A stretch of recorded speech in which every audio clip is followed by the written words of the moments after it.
Hello, everyone. Oh, why? Hold on. Let me bring you over, Dean. There we go. There we go. All right. Hey, everyone. Thank you for joining episode 69 of Campfire. One of my favorite number, I would say, for my passcodes, which I should not say. But hey, I was just as surprised as everybody else to see that number out there. Oh man, But coming right out the gate with it now, huh? It's like, exactly. hey, Like, we're here oh, now. We're here there you go. now. There you go. We're here. I said it, and it's live, recorded for posterity forever. Hopefully, nobody heard that. Anyways, Teddy, it's great to see you. LT is here as well, or was there Awesome. about 30 Hopefully minutes LT is ago. still here. I mean, that's a cool cat. I was just talking to him a few days ago. So hopefully he'll come back through some time and ask some more questions. I would That looks like he was awesome. anticipating for the live stream. Zambra is here as well. Teddy, as I said. So this show is a little bit special. We don't have a strong agenda. We're just going to answer questions, talk about Nucamp. My guest here is Dean. Dean, many of you actually have had the chance to talk to over the phone or over email or chat.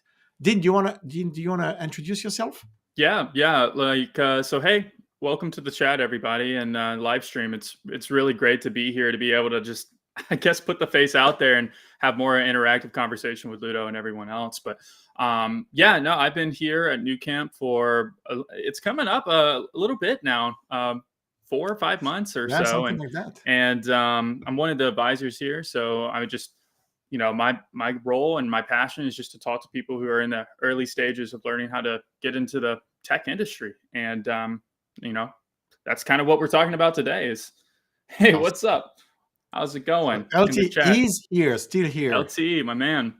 And then we have Zandra as well. So, Dean, we were just chatting before we went live about your setup. I know you've been working on it, but it's pretty dope. it's So, it's coming do along, you want to it's coming along. move Yeah, back or move I around can and kind of kind of like show move us a little around a bit? little bit. Let's see. Yeah, All right, like so I got a little bit of a setup down here for just a coffee nice. table, and you can see little coding Easter egg. Yeah, Let's see if I can line this up hello world. right Yeah, there. yeah, we Hello can see it. world. So but yeah, this is just an empty space I had in my home, and all this up here, the clouds. I've wanted to do this for years, and This is very Stranger Thingy. yeah, If you've seen the show Stranger Things, the upside down yeah, the area upside in down there, yeah. exactly. And I got some Govee lights, and so it kind of is a bummer because half of the other side of the room is all covered with clouds and LED strips, but it just didn't look right. Yeah. So I'm gonna have to replace all of that to this backside. So Yeah, I know it's pretty cool. We have Channel here, Channel Johnson, and H Coder. So everyone, if you're listening to us, that means you're likely on either YouTube or Facebook or LinkedIn. And if you're there, you have a chat window that you're using to communicate with us right now. So use that chat window to ask any questions. Um, Dean and I are very much here for that. Dean is an advisor who you may have actually talked to on the phone. If you're scheduling an appointment or if you're calling a number, chances are you're going to talk to either Dean or Zandra, who's in the chat as well. Right here, that's Zandra. So Sandra, good yeah, to see you. channel LT Coder. If you have any questions, by all means, ask them. One of the reasons why we are doing this show now as well is we have every 5 weeks the concept of early birds. Oh, and let me see. Well, there you go. Keep all right. That's perfect. And B's IQ is here. Biz, ask your question on the chat and we'll answer them. Let's actually start. I was going to say something, but let's actually answer the questions right there from Teddy. Struggling to choose between full stack web development or cybersecurity. I'm unsure which field will be more in demand. I have no previous experience in IT and really wondering which path to take. That's a very good one. Yeah, and one thing I notice about that, what you mentioned in there, Teddy, is which one will be more in demand in the future. And I think that overall the tech industry is year by year going higher and higher and higher with the projected job growth. And so as it goes, there's going to be a ton of opportunity out there for you. Um, I, I mean, I'm going to give my own personal opinion here and just say that cybersecurity is some of the highest projected job growth that Yeah, we've seen in U.S. super history hot right right now. now. Yeah, and so if it really just kind of comes down to not only just your goals of what are you trying to do to, as a career, but what do you find interesting too? If you find problem solving and you find just constant innovation and development within a certain niche market, cybersecurity is that. There is that with full stack web development as well, but I would also say that that is more creative. It's a process Yeah. of building something, and it's the learning experience of full stack could be maybe a little bit more approachable as well. And Yeah. so I would just say, are you trying to get a job right out the gate, right? Cybersecurity is going to have a lot of opportunity for you, in my opinion. So, Yeah. Let me build onto that. sure. Very different job profiles and personality profiles as well. I think you said it, full stack. It's a lot about creativity. Some people fall in love with coding, right? You start to create stuff. You're seeing the result of what you're coding on the screen. You can think about becoming an entrepreneur. That's very much the full stack route. Cybersecurity, you could be stressed 80% of the of the job. Like the job is all about protecting assets of companies, and you may be under attack 50% of the time, and you may have to negotiate or make sure that you don't pay their Bitcoin ransom. It's not so Yeah, much about creativity. It's a lot about processes. it is. Yeah. um, if you wanted to be a policeman when you were a kid, cybersecurity will be great. If you wanted to be an artist when you were a kid, maybe it's more full stack. But definitely, if either way works for you, cybersecurity is very hot. Both fields are impacted by AI. A lot of the cyber attacks right now are actually AI driven, and a lot of the responses are AI driven as well. But yeah, it's also about who you are. Again, if you're into processes, if you're into you know lawfulness, if you're into um, managing program managers, program management, or doing analysis, cybersecurity, if you're more of an artist, if you like to create things, if you like to see what you're doing live online, full stack. Yeah, and also real quick to Teddy is that that's not to say that you're confined to one particular field once you start Yeah. with one. If you know like full stack and some coding languages, that's going to help in cybersecurity in some type of way because you can kind of maneuver around the code a little bit better. Mhm. So and vice versa, if you wanted to make your applications more secure, having that background in cybersecurity is going to help. But I think just for starting off, clearly defining those goals within yourself of like what you want to do, and then just taking proactive steps from that point, that's going to give you the most success in the long run. Yeah. Biz actually is from Linwood, Washington, and I'm from Bellevue, Washington. So we're very not far from one another, just so you know. Yeah. Kefa, uh, aka Biz IQ. And don't hesitate to ask your questions. Oh, that's actually a good question here. How long have the cybersecurity teachers been in the tech field? I may have more of an insights on that one than you do, Dean, I no? was going to say maybe take that one Yeah.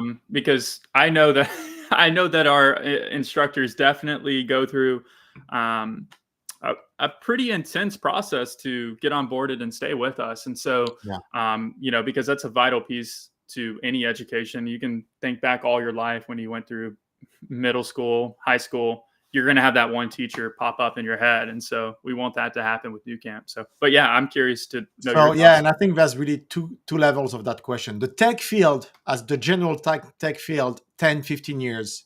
The cybersecurity field, about 5 years. And actually, I've actually done two Campfire with Jack. we've actually went very deep into the topic of cybersecurity. And so we're really bringing in those instructors that have hands-on cybersecurity experience. We're actually teaching right now.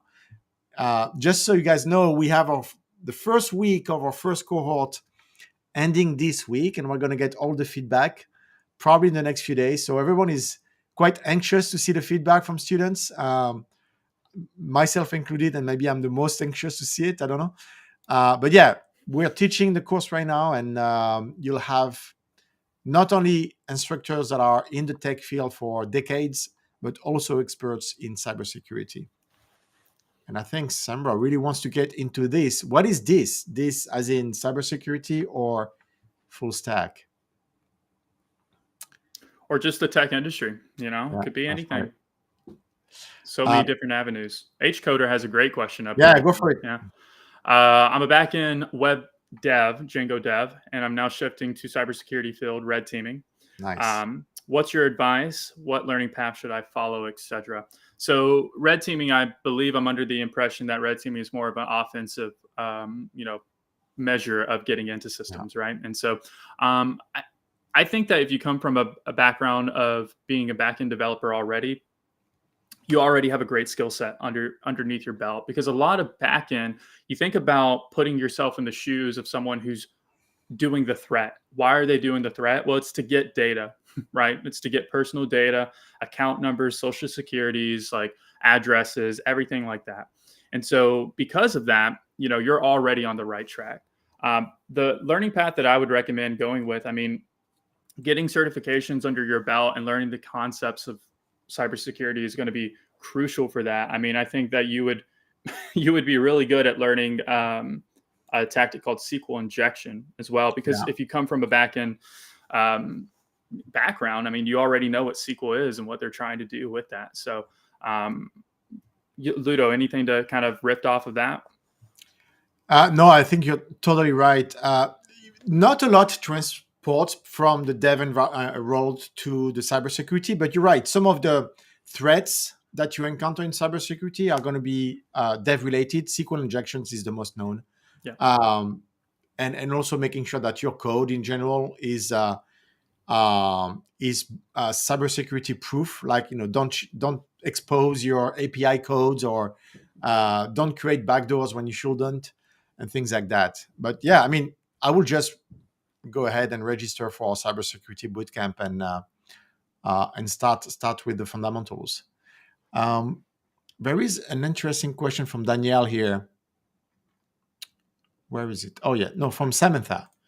And actually, Samantha, that's something that we haven't advertised yet very much, but I think you'll be pleased with what I want to share with you. Let me share my screen, actually. Where is that? Oh, there we go. Share screen. Okay, so... Oh, it doesn't show. Oh, that's weird. Hold on a sec.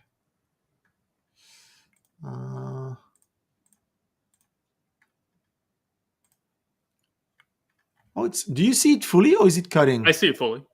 Now. Okay, perfect. It's cutting at the top, isn't it? A little bit. I don't know what might be up there, but I see how it says size security to CompTIA. Yeah. So actually, you have the full picture of what I wanted to show, but it's kind of cutting at the top. That's okay. Yeah. So we have 3 certificates included in the cybersecurity bootcamp. Each certificate maps to an industry certification. So that's the great news. You are within the price point, within the cost of the bootcamp. At the end, you'll have 3 certificates. But then you're also prepared to pass 3 industry certifications on top of that. So it's actually a lot bundled in one small price, to be honest with you. The first module, our cybersecurity course module, prepares you for the CompTIA Security Plus certification. Now, the cost of the certification itself is not integrated, but the cost of the preparation is integrated. So, for example, in our cybersecurity bootcamp or module, you're going to have about 1,000 test bank questions to play with. And when you pass or certificate, the rigor of the test is the same than the one that you're going to have in CompTIA Security Plus. So if you pass it with us, you should be passing it as well with CompTIA. So that's one. The second module, cybersecurity, defense, defense and network security, aligns with the GIAC Security Essentials. That's a certification that's called GSEC. Now, that certification alone, I think if you try to buy it off the shelf, I think it's like $6,000 or something. It's kind of a crazy one. But we prepare you the same way for that one. Yeah. And then the Hacker certificate that we produce, that's going to be our last module. That one prepares you for the EC Council Certified Ethical Hacker certification. So we offer 3 certificates. The way you get them is passing the exam. The exam is as rigorous as the industry certification. The only difference is they are not proctored, right? So you're not going to have someone, behind your shoulder looking at what you're doing. But still, it's going to be timed. You're going to have three opportunities to pass them or fail. Bank questions of 1,000 questions to actually get it right. And then you're going to have the opportunity to also buy that additional industry certification if you want, and you'll be ready to pass them. So I hope that's helpful, Samantha. That was this question here from Samantha, the sort of certification that will be included in the cybersecurity bootcamp. Yeah, and she also puts at the top that the EC one is awesome. I mean, for me personally, I would be working through the bootcamp just to get to the last section of becoming an ethical hacker, because it just sounds so cool. It is. I mean, it is so fun. It is so fun, and it's the one that's the most in depth and advanced. So you really cannot and should not start with it. Oh yeah, yeah. And that's the thing in the world of cybersecurity. A lot of what you can get in terms of certification in the cybersecurity world is really only available after you've had a couple of years of experiences. So the ethical hacker one, typically they'll say, hey, you probably want to have 2 years of experience. We're going to prepare you for it anyways, right? You may not have those 2 years of experience just yet, but you're going to do the hands-on labs. You're going to do the capture the flag. You're going to do, the blue team, red team. You're going to pass the certificate. When you want to do the certification, they're going to ask you, hey, do you have 2 years of, experience under your belt? And that's going to be like, oh, maybe you will, maybe you won't at that time. But at least you'll be there. Lots of questions coming through with Sambra. Sambra. It's the all caps Sambra? Yeah.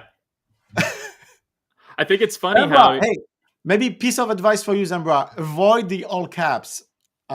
It's perceived in the internet world as like if you're shouting, pretty much. And I perceive it as good shouting right now, but most other people might not. So, but yeah, I see here you're mentioning what learning path should I take?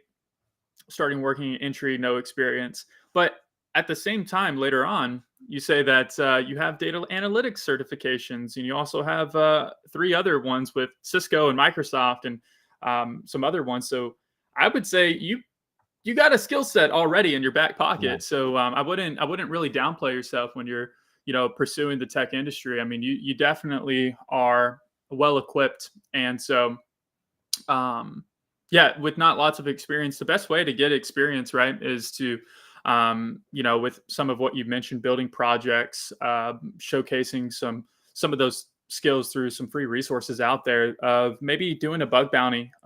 Getting one under your belt shows a lot of experience to a lot of employers. From your tenured experience within tech and cybersecurity now, Ludo, would you have anything to say on top of that? I mean, you're right. I mean, with everything that you have already, I would say you should be ready to get a job. Like, I would really maybe look at our job hunting bootcamp and see why can't you get a job with all the skills that you've accumulated? Is it your networking? Is it your resume? Is it how you're using all caps in messages? But I've seen that you fixed that That's pretty good. But I mean, you've actually learned quite a lot, and I'm sure your resume is pretty beefed up right now. Well, a lot of times with resumes, and people don't know this, is that they're already scanned, right? When you Yeah. when you go to apply to some place and they're thinking, I've applied to 1,000 different places and I can't even get a call back. Well, it might be how your resume is formatted. It might not be optimized properly to that for that to get pushed along to one of the HR representatives to give you that first call.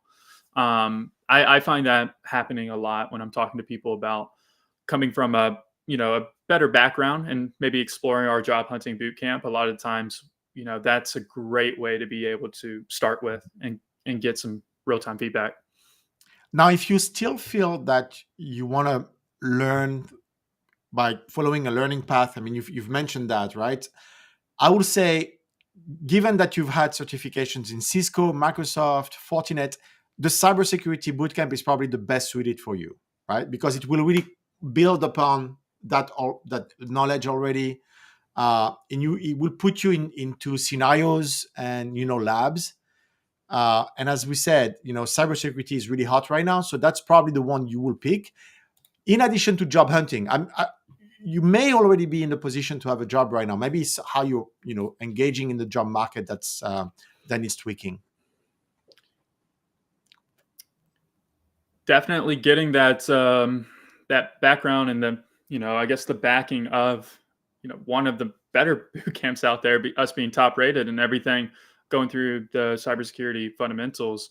That definitely doesn't hurt to see more job postings come up Yeah. and to see more opportunities on the horizon, especially since we just kicked off this curriculum. I think that could be another great option as well. So Yeah. So your resume that needs better, and you need better networking, and it's not optimized now. Yeah, I will start there. I mean, it's learning cybersecurity is really really exciting. I've actually cut myself watching our videos again that I've seen almost like 3 times already, by helping the team pull the curriculum together. The videos are really captivating. I have to tell you that. It's incredibly and captivating to hear, how the threat. So I was watching the threat actors uh, last night, and how pretty much you're hearing about corporate espionage, uh, North Korea doing its thing, why doing they're its doing thing. it. Yeah, that's all Yeah, you got to I mean, say, huh? Yeah.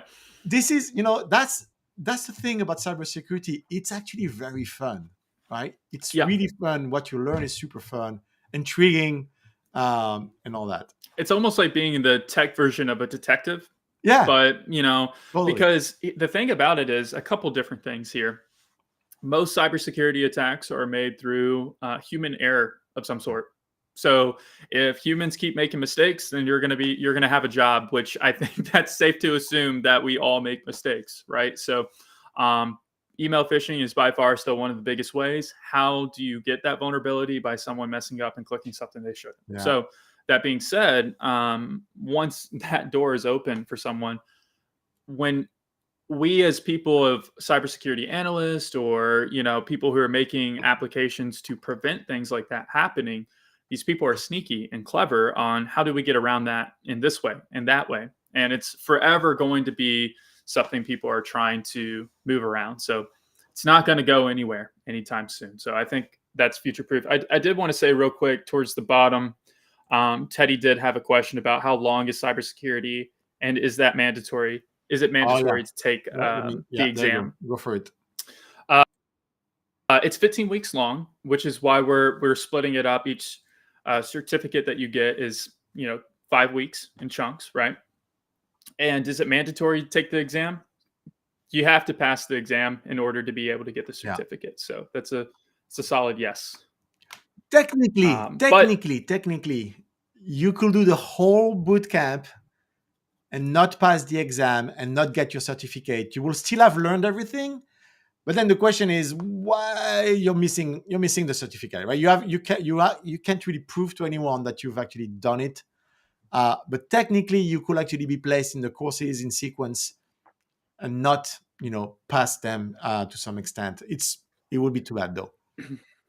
yeah, and Ludo, correct me if I'm wrong here, but with coding, like full stack or backend or anything web development wise, projects are going to reign Yeah. supreme on being able to show your experience if you don't really have any in your back pocket. I think that mindset, by the way, if you come from any background, if you work at a grocery store, retail, anything like that, I've worked those jobs. You can build projects based off of your own previous Hmm. experiences tailored to those jobs. So instead, like for instance, I worked at a grocery store for a couple of years. I built a database all about how to, optimize where to go on each aisle and how it's structured that way. And guess what? It paid off in some type of way too. So you could do that with anything. But yeah, at that point, projects are going to reign supreme when it comes to coding related things. But Yeah, certificates for cybersecurity are going to be a little bit more reputable in that that's in right. that regard. And So especially since when you actually have experience in the cybersecurity field, oftentimes you really don't want to talk about it. I mean, you don't want to talk about, the customer that had a problem and was being attacked. You have NDAs in place, and so you can't, like, to your point, making a parallel. You can share your projects that you've developed with Fullstack, no problem. You're going to actually publish them on GitHub for everyone to see.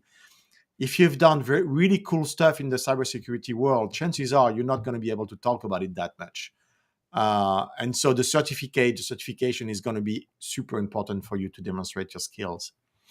Um, I want to share something as well. The cybersecurity field comes with its own lingo in a way, and one that I found really interesting and funny is the term script kiddie, because we talked about um, nations attacking and doing cyber attacks, but it goes all the way to a talented 12-year-old kid that knows how to hack a computer, knows how to run scripts, and those scripts are created by other people. But the kid is going to use the script to extort some money from anyone he can. And there's actually a ton of news about that type of situation where it's just a random kid, like yeah, holding up, yeah. a multi-billion company hostage because they didn't protect themselves. So there's a lot of crazy things like that. I don't know if I click examples here, if there will be um, no, no real example. But I remember in a previous campfire we discussed it with Jack, how actually there was a kid in the FBI custody from his hotel room continuing to hijack a company from an Amazon Fire Stick. It doesn't get better than that.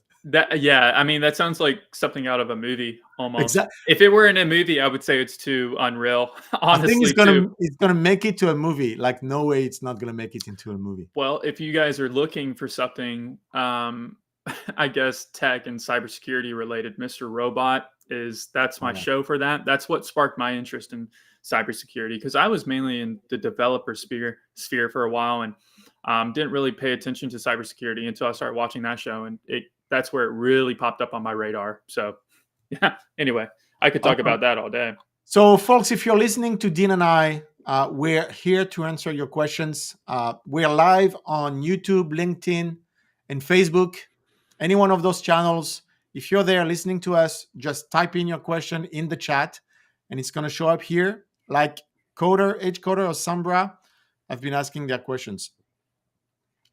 Let's take Coder had another question here.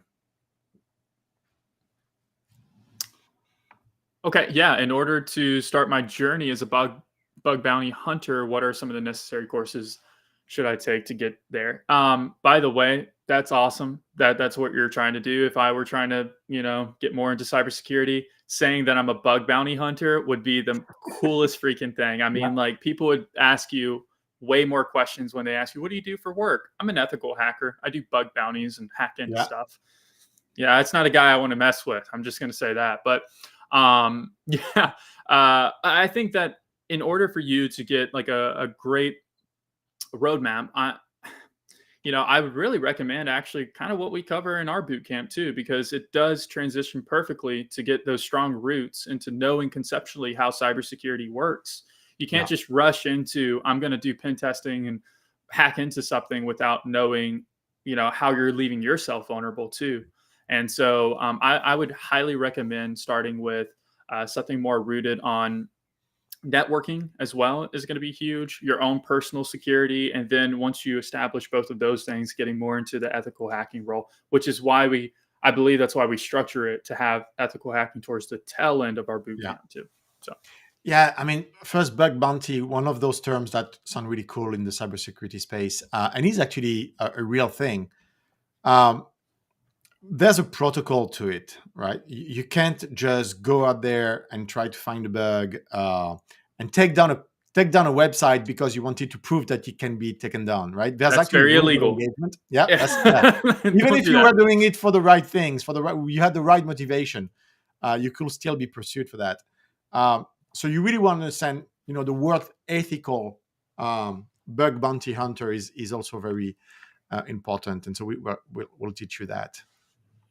Yeah. And And by the there's way, Jack, several. Go ahead. that I had on the program, he's a bug bounty hunter as well, and he actually shared with us some of the things he did, and some of the programs he's participating in. NVIDIA has one, for example. I hear. Oh, no way. Wow. Yeah, yeah, Man. Yeah. That's that company's blowing up right now, huh?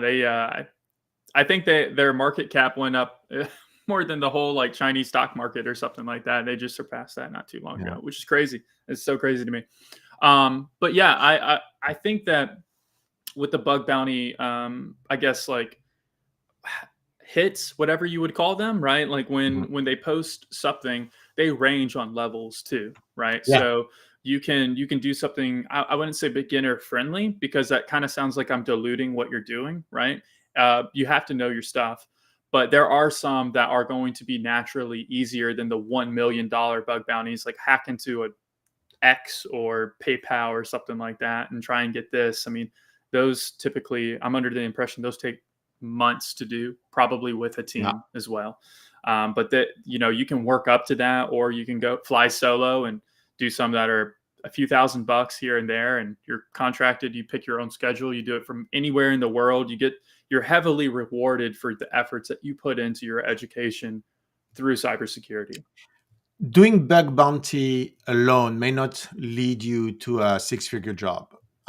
It's more of a part-time thing. It Yeah. feels, unless you're really really good and people are kind of ask you to maybe actually be on the blue team then, not just the red team. Um, Samantha has a follow-up here, and I don't know what ethical canons is. Is that related to Mr. Robot? I don't think so. I can't remember that off the top of my head, but I do agree. Mr. Robot's great. It's my favorite show of all time. So I'm glad True. to know that there's someone else out there like me. And then we have Tekra Media. Do you have in-class lessons? I'm guessing you're meaning in person for Fullstack Bootcamp around Seattle. Do you help in job search after completing the bootcamp? Yeah, so we're primarily online, right? So what we do is we try and place you with students in your surrounding area, right? But being online is kind of one of the many ways we're able to keep the program so affordable, which is one of the reasons we're on most radars for people for boot camps, right? And so I would say that um, with your last question there, the job search aspect, we definitely want to help you in that process after you go through one of the more intermediate to advanced boot camps like Fullstack or Backend or cybersecurity, for instance. I mean, our success is predicated on our students' success. And so we're there to work with you, not against you. So we definitely want to put you in high quality jobs right out the gate. Hopefully that answers your question. Yeah. Yeah. And then we have another one from Samantha. Okay, so that's related to the ethical canons guidelines that we have to follow. So there's a few. I mean, yeah, definitely. The very first course, our cybersecurity foundation, it's really all about how to analyze and prepare a company. And so for that, you have domain areas that you want to cover. You have guidelines as to how you analyze a company, and the level of defense, the level of preparedness, how they can correct if anything goes wrong. So you have all those guidelines that we teach you. And then the ethical guidelines really come near the end, where it's all about, okay, how do you actually stress test the model? What does it mean to be an ethical hacker? How do you actually engage in ethical hacking activities? And so that's going to come at the tail end of the bootcamp. I'm really curious, Ludo. I mean, you've been in tech for so long now. I mean, how many years would you say you've been in tech? Oh, you really? Oh, geez. I I know. used to I lie didn't about mean that. to, I used to lie about that I'm because having that will to. be too revealing. You're having to dig now, huh? A couple of decades. Okay. Oh, sure. Yeah. We'll go with that. And I asked that question to say, like, how has that innovation changed over the years? I mean, this is for you because I mean, I was just talking to a prospect who is actually now a student as of 30 minutes ago, which was awesome. So I hope he's actually here watching this. His name's Ben, and we had a great conversation about how we're really kind of going through another revolution within tech. And you kind of going through that for a couple decades now. You've kind of seen that .com era. You've seen when iPhone launched in 07, and you've seen what's happened within tech. Do you see any parallels with that right now for cybersecurity or AI? So you will call it revolution. I will call it an evolution more than a revolution, because a lot of what's going on right now has happened in the past, but in different ways. Mm-hmm. And it's a lot of actually circling around and improving over time. Let me give you an example. Before the internet, before the web, when you were building applications, you had the concept of client and server. And it was rich applications on Windows. And that's what I learned back in the days. And then when the internet came about, it was very thin clients, like the browser was your client, not the whole computer. And the server was really, the server, the all of that. But then that evolved into what we used to call single page applications. React, Angular, right? Those are, again, very much closer to a client server type of dynamic where all of a sudden the client is very heavy as well. There's a lot of processing and compute that applies on the client, the JavaScript that runs in the browser. And so now we're back in the client server type of, architecture. But then guess what?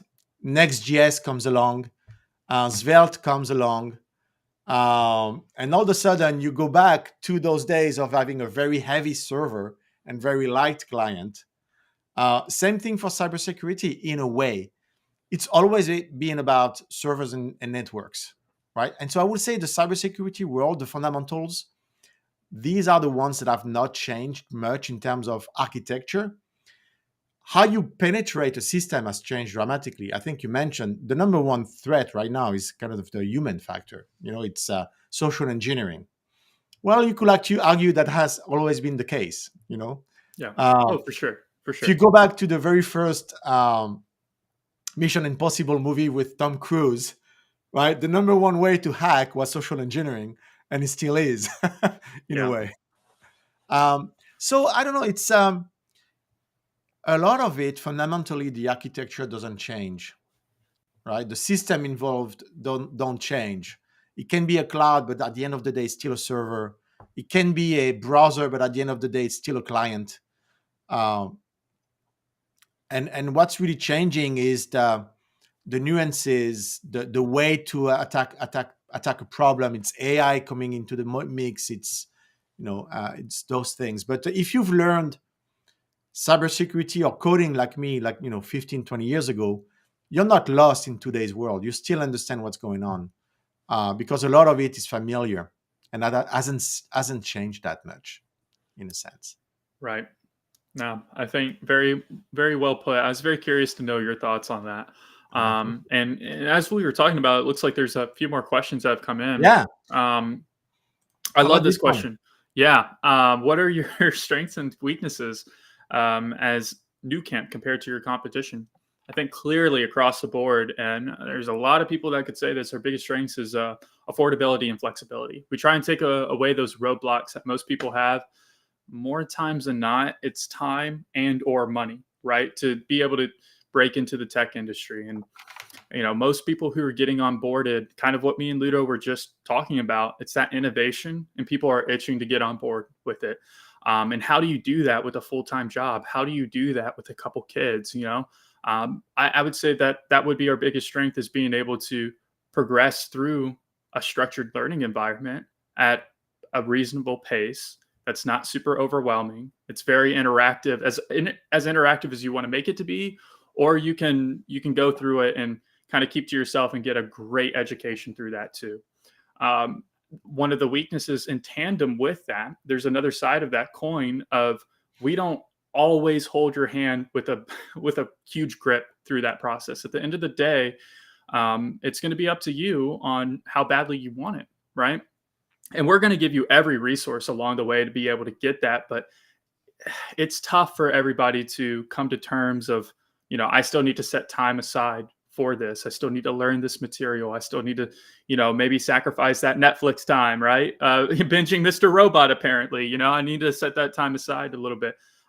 So a lot of people want like that huge accountability and structure. We still give that, but we're going to trust you along in the process that you're working with us on that. So anything to say about that, Ludo? Well, I'll go into the weaknesses a little bit more, maybe. Sure. As well.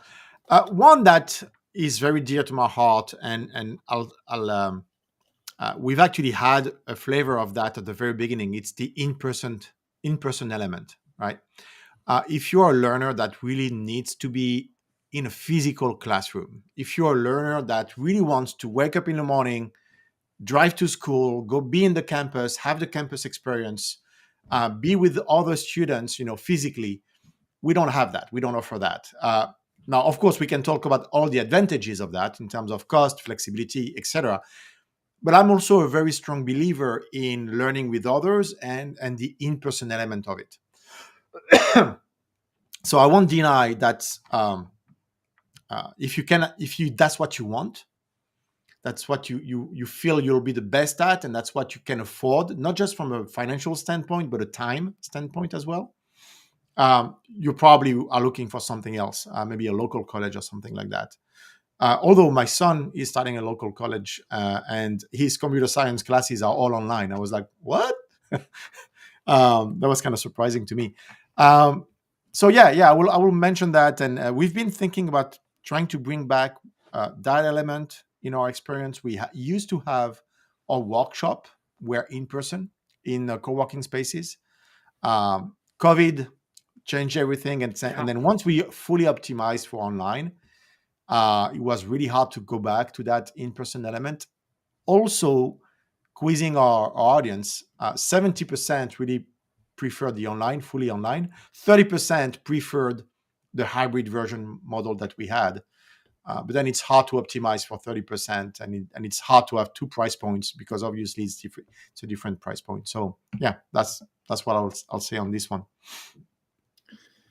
Are we connected to NIST? I do not believe we are. Actually, I'm pretty sure we are not, in a way. Who is?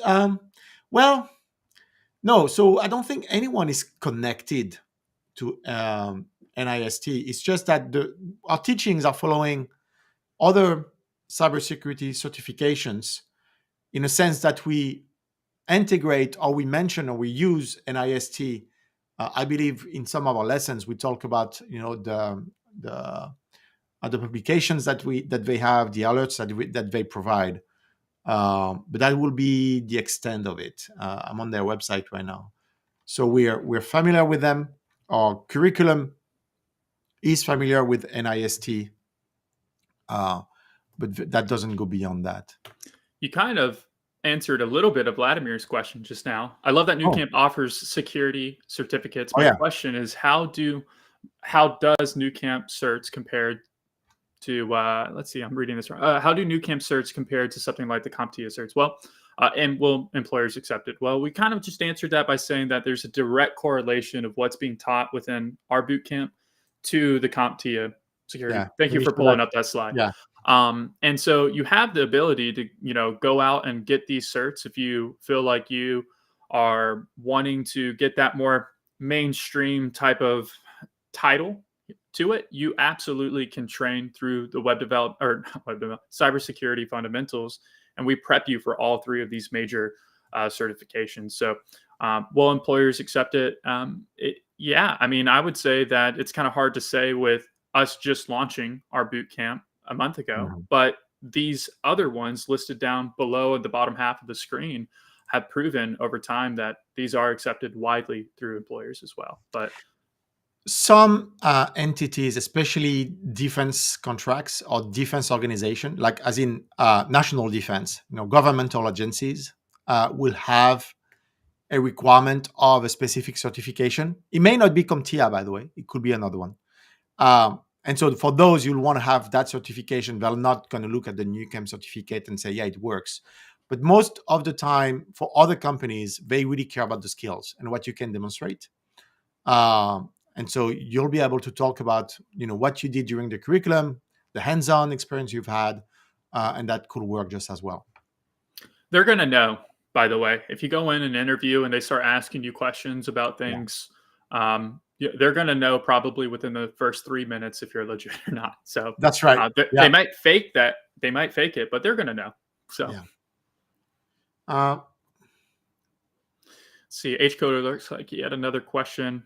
Yeah. But what about training? I mean, do you recommend taking those virtual labs, or is there anything better? So virtual labs, I think that's the weekend workshops that H Coder So could be referring to. we're going to have two types of hands-on labs. We have actually two types of hands-on labs in the curriculum right now. We start with online ones where you actually you are accessing virtual machines online, so that we don't ask you right off the bat to install Linux on your machine, but then we do. And so second course is when we're actually asking you and we are guiding you to run Linux on your machine in a virtual environment, though, so you don't have to remove your OS or worry about that. But you'll have in the week 6, probably something like that, week 6, you'll get to install Linux Kali. And that's actually advertised recently. We've advertised that on our website. Let me put it up. There you go. So you're going to install Linux Kali. You'll learn why we ask you to do that, and we'll walk you through how to do that. And then you're going to leverage all the cybersecurity tools and have labs around that. And so you're going to actually use those tools first online, and then you're going to use that locally on your machine. So that's going to be pretty exciting right here. And Zandra elegantly said it at the top. You'll have the keywords on your resume as well. I mean, we talked a little bit about that optimization for resumes. I mean, people and companies are just they are in such need of high quality people and high quality skills that those keywords are going to come up. And if you're hitting that optimization, they're going to reach out. They're going to be curious because people need more good people within cybersecurity. So, yeah. All right. Question from Teddy. Yeah, this is I love this question. What is the difference between computer science students who graduate and those who attend bootcamp tech schools or trade schools? Yeah, Teddy, there's usually 3 different avenues you can go down for pursuing tech. You've listed off 2 of them being computer science graduates, boot camps, and then self-taught, right? So with those 2 in particular, I would say it's just a time thing at the end of the day. One's going to be an accelerated learning environment of more up-to-date coding languages, right? I have a couple computer science buddies of mine who are going for their masters right now that are learning languages that I have never even had to deal with as my time as a developer. And so I would say that you're learning things that are very up to date and quickly too, building projects, getting things underneath your belt. A computer science student who graduates, that's going to be more of that traditional learning environment that some people are going to gravitate towards. But I think we're seeing that pendulum swing into the other direction through the younger generation getting more in positions of power of companies and hiring, that they're not going to care where you came from. They're just going to know that they're just going to want to know if you got the skills to do what's needed for their business. I mean, so I would say that's the main differences where, one's more traditional and structured, and the other one's completely more accelerated, and you're learning more up-to-date things. So Yeah. if you can't tell which way I lean towards, it's definitely going to be the boot camp option. I've gone through a couple of them myself, and I have not gone through any traditional learning for school, college, high school, none of that. Dropped out, did that thing, and I've definitely been able to get into tech because of that a lot quicker too. So that's funny. I asked that question to Megan last week. So if you're wondering, we had Megan Rad joined the Campfire last week. She's a computer science graduate, also influencer on Twitter and YouTube. And so she graduated bachelor degree last December from Florida. And so her response was pretty much the one we gave. And I was like, maybe it's not. I was worried, like, maybe we are the ones saying that because we don't teach computer science per se. But she was pretty much saying the same thing. At the end of the day, it's what you know that matters. It's what you've learned. It's how you're going to perform, as a junior person. And it doesn't really matter where you're coming from as long as you have the skills, which, by the way, the skills does not just mean the technical skills. It's also the soft skills. It's also, are you able to collaborate? How well do you communicate? And it's also you as a person, like how much can I rely on you? When you say you're going to do something, are you actually following through on that? It's all of those skills together. So it's not just the tech skills that are going to be important. Couldn't agree more. Yeah. All right. Next question from Samantha. How many virtual boxes in the labs will we have access to? It's going to depend on the lab, and the more complex the lab is, which is, again, right near the end, ethical hacking, when you're simulating a red teaming, blue teaming, then you have more virtual boxes. I don't know how many exactly. I'll have to admit. But yeah, it's simple at first and a little bit more complex as you progress throughout the curriculum. How many do you need, Samantha? Tell us how many virtual boxes will be good. We'll see if we can match it. Oh, and then there's another great question. Sambra has been coming in with some banger questions. Thank you so much for these. I mean, gives us something to talk about, right? Yeah. So if you have these professional certificates, can I still get a cybersecurity master's degree? I found a program in Spain and in the USA. There's nothing stopping you. Yeah. Nothing stopping you from doing both at the same time, or anything of that nature. I'm not going to sit here and tell you like, oh, that's definitely the wrong way to go. I mean, you've kind of posted all throughout this past hour some of your skill sets, saying that you got this certificate and that certificate. It just solidifies to me more and more that I think you're more ready than you probably think. And don't let that analysis paralysis kind of get to you. I mean, yeah, take that proactive step, and if you want to do that through one of these means, or if you need a little bit more help through that through one of our career coaches here, then we'll help you through that process. Yeah, job hunting bootcamp. I mean, I saw that your comment on that, Sambra. My old CV doesn't have all this IT stuff on it. You're missing out on something if you don't have your LinkedIn profile or your resume up to date with all the latest tech that and all the certifications you already have. So I will really start with that, and yeah, we can help with the job hunting bootcamp. But yeah, you may be ready already.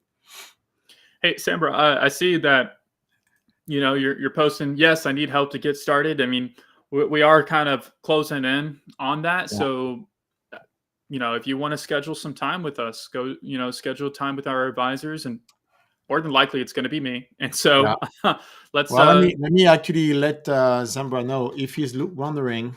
If you go to our website, you have that link here. Schedule a call with the Nucamp Advisor, and you're going to book time right here. So don't hesitate and have a chat. You can have a chat. Like I know you like to work over the weekends, Dean, but yeah, Saturday. Go for Monday. I don't know. I mean, Dean is overachiever here, working on the weekends. But I have fun with it. I have fun with these conversations with people. I love it. Cool. So I think I had also seen that you had mentioned somewhere in Spain. If you're based out of the US, we got a lot of even better options for you. So, let's definitely talk about that.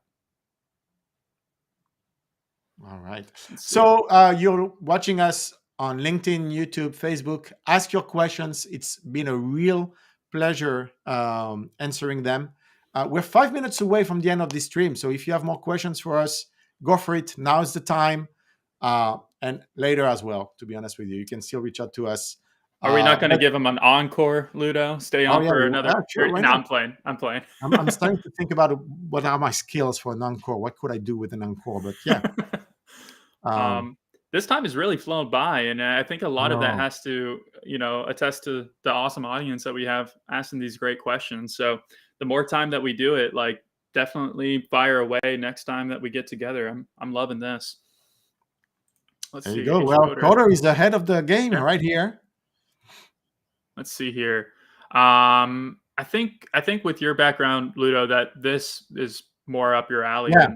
That's Kali on VirtualBox, which is actually what we're using as well for virtualizing Kali. And started learning Kali fundamentals, network protocols, etc. a month ago. So how could Nucamp help here? Nucamp can help here the same way we can help anyone who's a self-learner, which is if you can sustain learning on your own for 3 months in a row or even 6 months in a row, you don't need us. And that's all kudos to you because you've optimized your time, you have optimized your purse, and it's great. The problem is what you're doing here. I don't know for how long you've been doing it, but many folks can't actually sustain that for too long because they don't have someone giving them a schedule, because they don't have timelines, they don't have deadlines, they don't have milestones to reach. And so what happens is, okay, you've installed Kali, let's say last week. You're supposed to do something this week. You're not going to do it because something's happening. And then you're going to push down the line. You're going to push further and further. And you're going to look back at it 6 months later and say, damn, I'm not where I wanted to be by now. And so that's really where we shine. That's for those, which by the way is 95% of learners out there. You need structure. You need a classroom. You need an instructor. You need deadlines. You need feedback. Like we're grading. We're going to grade. We're going to give you all that feedback all the time. Are you doing well? Are you not doing well? And yeah, of course, at the end, you're going to have a certificate. You could actually buy a test certification from CompTIA as well. But very much what we offer is a little bit more certainty that you're going to reach your goal. Not because we have better curriculum, not because you could not do it on your own in terms of content, but because 95% of the people are trying what you're trying right now, don't end up making it. Again, if you are one of those 5%, all good to you. Congrats. And that's perfect. You manage your time, you manage your purse. Awesome.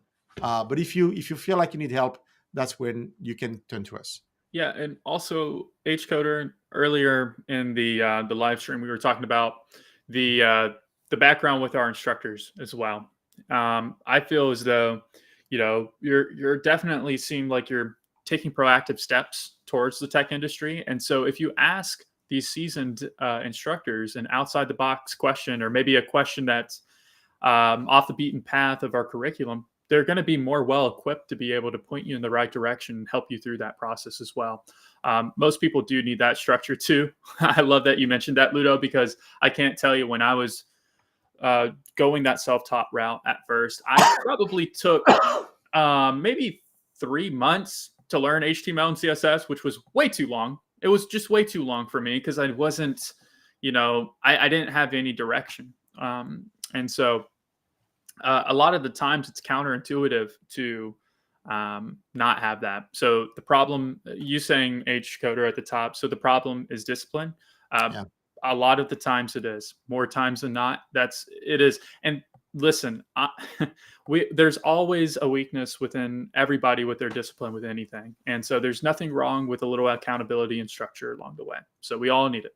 I think that's what you get out of Nucamp too is that, but the end of the day, it's really going to be how bad do you want it.